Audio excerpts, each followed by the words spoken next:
Pete the Cat, Trick or Pete by James Dean.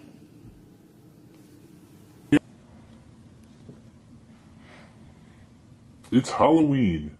Pete the Cat is excited to go trick-or-treating in his superhero costume.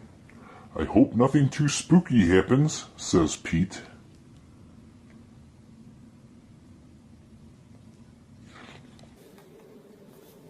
Don't worry, says Pete's dad. We have our flashlights. Let's go trick-or-treating, says Pete. Pete and his dad walk outside. Whoosh! The wind rustles the leaves. Pete sees something moving in the tree. It's just an owl. That wasn't too spooky, says Pete. They arrive at a neighbor's house. Pete rings the bell. He hears a strange sound coming to the door. It's just Callie, says Pete. She's not too spooky. Callie joins Pete and his dad trick-or-treating. At the next house, there is something in the yard. Whew, it's just a scarecrow, says Pete. That's not too spooky. Pete rings the doorbell. Trick or treat, says Pete and Callie. Awesome costume, says Pete. Very spooky, but not too spooky. Thank you, says Mrs. Gold, the crossing guard.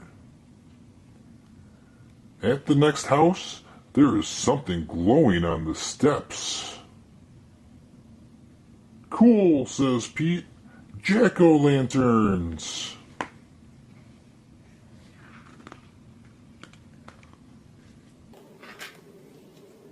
Callie rings the doorbell.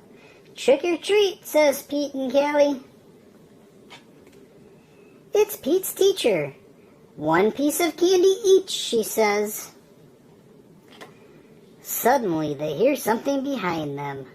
What was that? Asks Callie. Oh, it's just our friend Emma, says Pete. Not spooky, but groovy. One last house, and then we'll go home, says Pete's dad. Pete rings the bell. Ding dong! Yikes! It's a spooky ghost, screams Pete. Don't be silly, Pete. It's just me, says Grandma. Callie and Pete gets treats and hugs. Trick-or-treating wasn't too spooky at all. It was actually full of sweet surprises. Happy Halloween! For more great books, make sure you subscribe to our channel.